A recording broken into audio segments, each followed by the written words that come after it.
So I came across this article where an academic were like, what? I can actually talk about whatever I want in a university? What madness is this? So yeah, he comes from Cambridge and went to Bucharest and had to talk about Brexit. Now you need to understand, okay? Romania is one of the most pro-European countries out there. I don't know the polls, but we are definitely pretty high up. The idea of even considering that the EU might be bad is preposterous, and usually it's justified in the population that communism comes from Russia, liberty and salvation comes from the West, so to break away from the European Union would be to play into the hands of the Russians. In fact, it was an insult that was given to a party, the Social Democrats, which funnily enough are also the ones that got us into the EU, that they're trying to pull us away from the EU because they were having a couple of disagreements on several issues. That's neither here nor there. But I want to read the article, right? So the guy is saying that he is baffled because he was told that you can talk about anything you like at a university. I know, astonishing. So he was invited to have a conference in Bucharest, and he came up with the theme called Real Liberty or New Serfdom, marking the anniversary of the fall of our communist leader Nicolae Ceausescu 30 years ago. And the audience was made up of Romanian students. The keynote speaker was a German federalist, and he was planning on making the classical liberal case for the EU, which made the title of my lecture, The Classical Liberal Case Against the EU. So he's basically, doing what is normally supposed to be done in academia. You have a subject, you have someone that's for the subject, you have someone that's against the subject, and then the students make up their own minds and ask questions and answers. This is actually how an intelligent person is supposed to function.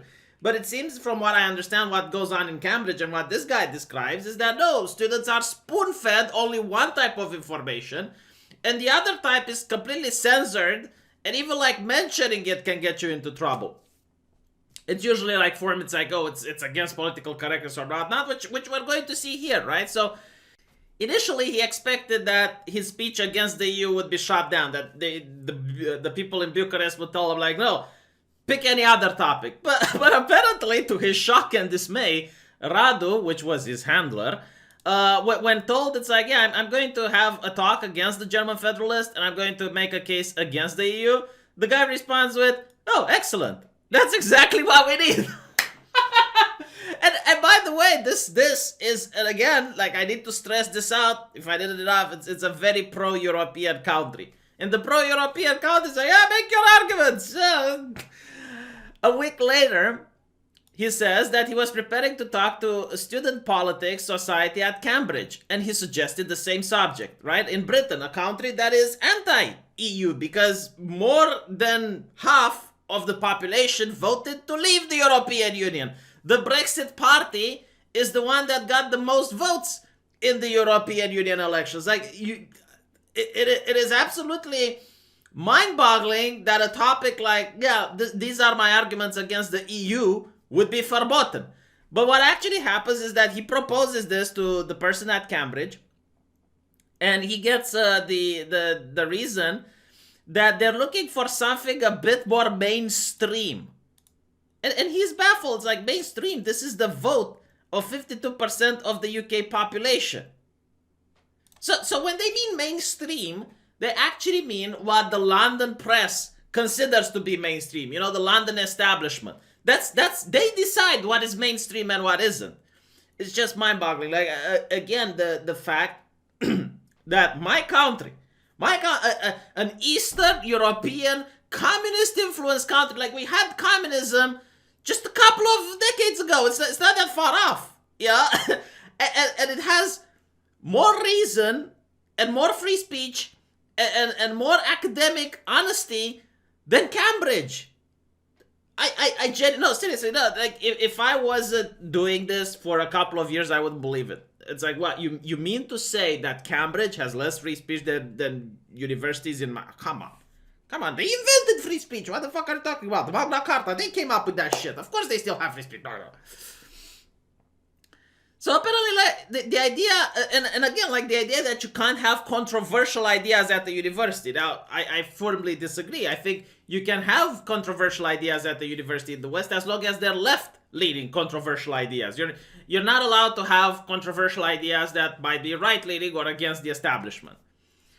So the guy was quite honest about it. It seemed like his society director had introduced a policy of no platforming Brexiteers. Like they are literally afraid of the idea that someone might be against the narrative. The narrative is like, if you're against Brexit, you're against immigration, you're a racist. Period. Like there's nothing else to talk about. And if they would have someone like this guy making arguments against the European Union, it breaks the narrative. And what's interesting is that the arguments against the EU doesn't mean necessarily that the EU needs to be abolished. It could start a conversation about criticizing the EU, about, trying to improve it. But they're afraid of that because the politicians would lose power if that's the case. So apparently, the guy goes like, something on China, perhaps, he suggested. An authoritarian regime that suppresses free speech. Yes, I can see why that would go down better at camp. No, honestly, I would do something on China and try to, find a thing that is very similar to what happens at Cambridge, and I would do that. But anyway, back in my country, they got together in a hotel in Bucharest. The German federalist did his thing. He talked about how the European Union, perpetual peace, the brotherhood of Europe, like the good old days of the Holy Roman Empire. You know what? What really pisses me off about this whole argument that the EU brings peace, like you can make other arguments, like look, the European Union gave Romania money or something like that. Like you can make the financial argument, but the argument of peace, that's such a lie because NATO is providing peace. And not only that, the European Union wants to build an army. Where is it going to deploy it? Where is it going to deploy? Like, you spend tax money. Where? In Africa. Well, that's kind of a problem with China, isn't it? Oh, in the Middle East. Well, that's kind of a problem with the Americans, isn't it? Oh, maybe in Russia. Well, right? You see how that doesn't really lead to peace? Because what really pisses me off about this is that no one in the European Union was polled if we actually want a European army. Like, all of the nations in Europe have their own individuals' armies. If we were attacked, not only do we have NATO, but we also have like different countries with different armies, and they can, in an emergency, decide who's going to be the leader. Like, but no, like apparently no, the European Union is providing peace. That is such a lie. That is the biggest lie that they have come up with. So anyway, he was asked how he squared this vision with the mess the EU is in today. And he responds, we need to squash down these nation states. That's the way, he said cheerfully. So you have a German in Romania, right? Saying that we need to crush down the nation states in order to have the Holy Empire Pardieu, the Holy Roman Empire Pardieu, led by the Germans. And then he ended saying that these days under the EU system, Bratislava, for example, is a great European city. Nervously laughter, polite applause. So, the anti-EU guy says, I couldn't compete with the philosophical stuff, so I had to admit that perpetual peace sounded tempting. So I kept it simple. I explained how the EU makes laws, what it actually does, a parliament that can't propose laws, which very few people know, by the way, which actually comes from lawmakers that aren't directly elected, secretive committees stitching up legislation away from the public gaze, etc., etc. I suggested this was less the embodiment of Kant's vision than a return to a pre-Enlightenment form of government. The Holy Roman Empire was close to the mark, but with a single European army, Juncker's words attach. If you think that's liberal, you're living in a dream world. With an intake of breath, I finished bang on 3 hours at first tumbleweed. And then the unexpected happened. Like then the thing which lets this guy in utter shock and dismay happen. Everyone seemed to have a question. Apparently there was no Fox outrage, there was good humor, there was no deployment of the logical fallacy, like you're a Nazi, you're a fascist if you don't like the EU. It was an intelligent, stimulating, grown-up discussion. Fucking believable. So he goes on and says, I have long held the theory that the experience of communism in Eastern Europe has inoculated these countries against socialism. Yes and no. It's not only that. I looked into history, and I noticed that Romania, before World War II, had the smallest communist party throughout Europe. I think it had less than 1,000 members. And a lot of them were Jewish. So I had to question, why was it that the most of them were Jewish?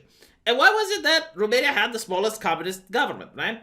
So first of all, the question about the Jews is that they weren't well received in any other political party, because we had like the Iron Guard, which was a far-right party, and they didn't appreciate Jewish there. The other parties were very nepotistic, and they wouldn't take people outside the party. So the only party where Jews could get was the Communist Party. And the second one was why so few? The reason was that Romania didn't have a lot of factories. We didn't have factories, and that's how communism spread. We had a lot of agriculture, but not a lot of industry back then. And when it comes to woke progressivism, this new, this new neo-Marxism, as some people call it, or the far left that we have today, it usually spreads through corporations, social media mostly, and IT corporate, but any type of corporation. They call it corporate culture, the corporate mindset, right? Where they hire diversity officers, which get all the people on various retreats and lectures about white privilege and all that nonsense, right? And it also works best in countries that are diverse, because then they have a reason to advocate for censorship. Like, even though things are normal in a country, they can say, well, we need to protect, the minorities, so here's some hate speech rules, blah, blah, blah. And the hate speech rules just somehow work in their favor all the time. Like, oh, you want Brexit. Like, what does Brexit have to do with hate? Like, honestly, right? You don't want the European Union to be on top of you. Like, well, in what world is it something that may lead to violence? Well, they know. They find a way to say, no, that's hatred. That's like what the Nazis would do, right? So that's how they work. That is a, and in Romania they can't do that. I think they might still separate based on ethnicity, because it's like, oh, the Hungarians and Gypsies and blah blah blah blah blah. Like, any country has minorities. There is no country that doesn't have them. So they might use that in order to pass some legislation, which they already do, by the way. Like, I saw a couple of new legislations that are very left leaning. But we don't have a lot of corporations. But maybe with time, with time, when we're going to have more corporations, this idea that you need to get outraged every time you hear a subject and not allow someone to speak and make sure that you deplatform them, maybe that will catch on.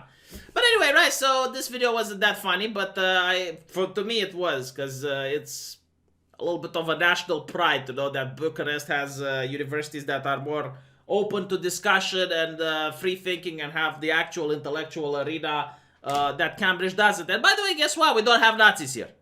Oh my fucking god. How do we manage? How do we manage? And you know what? Want to see some other funny thing? We, compared to all the other countries in the European Union, Romania is one of the first when it comes to gender equality at the workplace. And it's like, wow. And we don't have like feminism that is, as resounding and as renowned as you have it in the West. And it's like, oh, so if you want gender equality at the workplace, you need to impoverish the nation. Because the mentality here is like, if a woman wants to go to journalist school or gender studies or some shit like that, her father is going to say, no, woman, you're not going to be a parasite in my house forever. You're going to go to STEM, you're going to become an engineer, and you're going to earn money, and you're going to fuck off and buy your own house and raise kids there. So with that mentality, yeah, women are more likely to go to places that earn more money. Let me know what you think, and I'll see you guys in the next video.